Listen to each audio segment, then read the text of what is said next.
pagka sinabi po lahat po ng members ng Supreme Court, 15 of them, unanimous.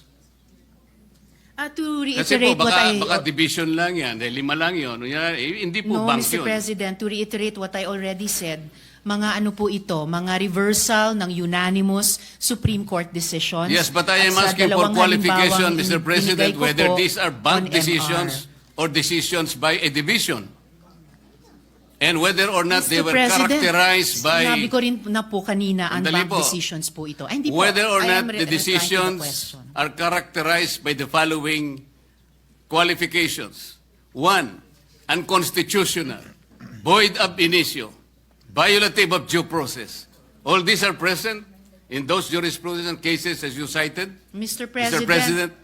President, bagamat para itong yung pinag-uusapan natin kaninang operative facts, kanina simple lang yung tanong eh.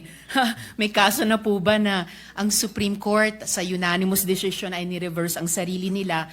Ngayon may dinadagdag na tanong. Pero sige po, yung League of Cities of the Philippines versus COMELEC, the Supreme Court in its original decision in 2008 unanimously declared the cityhood laws unconstitutional. I will have to get more information po on the ISAA.